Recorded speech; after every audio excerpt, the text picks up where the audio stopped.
গুরু কৃষ্ণ বৈষ্ণব এক স্বরূপ। গুরু আলাদা কিছু নয়। আমার গুরু একজন, তোমার গুরু একজন। গুরু বহু নয়, গুরু এক। এই বিভেদটা আমরা কেন করছি? করে কি করছি জানেন? একই পিতার সন্তান, কিন্তু আমাদের মধ্যে ভাতৃপ্রেম নেই। ভাতৃপ্রেম নেই। তাই বলেছি, জীবের অনিষ্টার লাগি আমার নন্দ সুত হরি, ভুবনে প্রকাশ হলে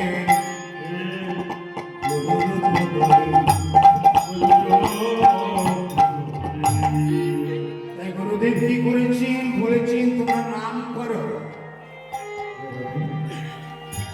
যেই কারণে বলেছি গুরুমুখ পদবাক্য হৃদয়ে করিয়া ঐক্য, আর না করিও মনে অন্য কোনো আশা। গুরুদেব কর্ণকুহরে মন্ত্র দিয়েছেন। গুরুদেবের বাক্য কি মন্ত্র নয়?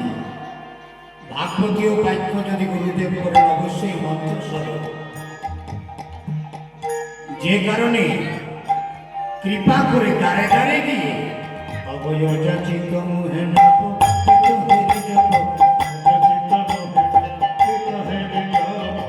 জাচিয়া দেওল হরি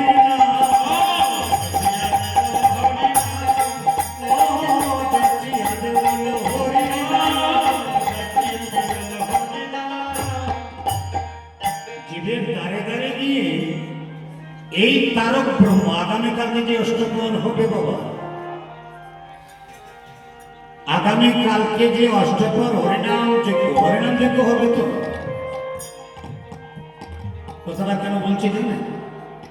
হরিনাম যজ্ঞ হবে, কিন্তু যদি হরিনাম না হয়, এই প্রথাটা আপনারা কৃপা করে যারা বয়োজ্যেষ্ঠ আছেন, বর্তমান জেনারেশন যে আমার কম বয়সী বাবাজিরা আছেন, চেষ্টা করবেন প্রত্যেকটা কীর্তন মণ্ডলীতে যেন হরিনাম করতে পারেন এবং হরিনাম যেন শ্রবণ করতে পারেন।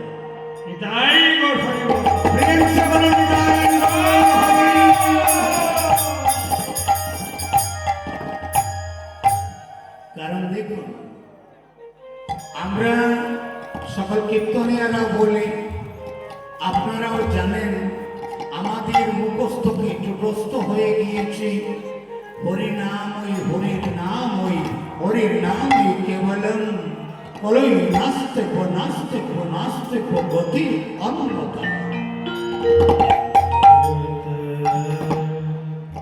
তাহলে কি নামের থেকে আর উঠতে কিছু আছে?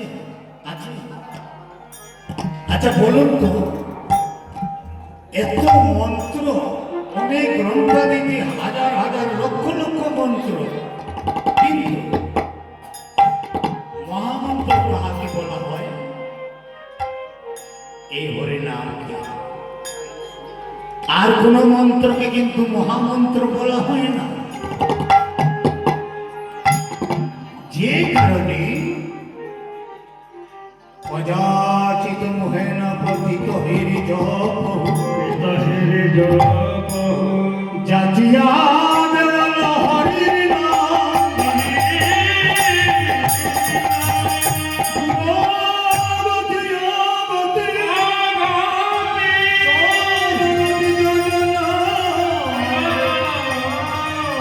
নাহি কো স্বীকৃতি লবলে।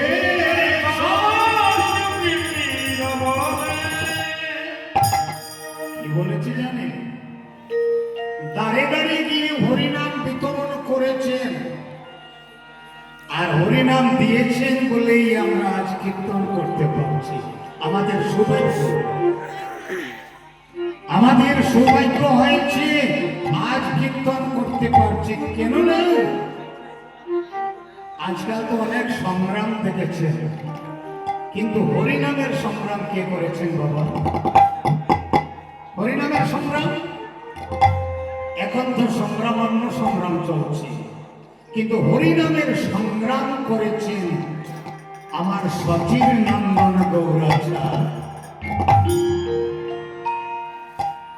এই হরিনামের সংগ্রাম করে তারপর প্রতিষ্ঠা করে গিয়েছেন শ্রীবাস অঙ্গনে। যে তোমরা সবাই উচ্চস্বরে, কোনো ভয় নেই, তোমাদের ভয় ছিল বলেই তো অদ্বৈত প্রভু মহাপ্রভুকে ডেকে এনেছেন।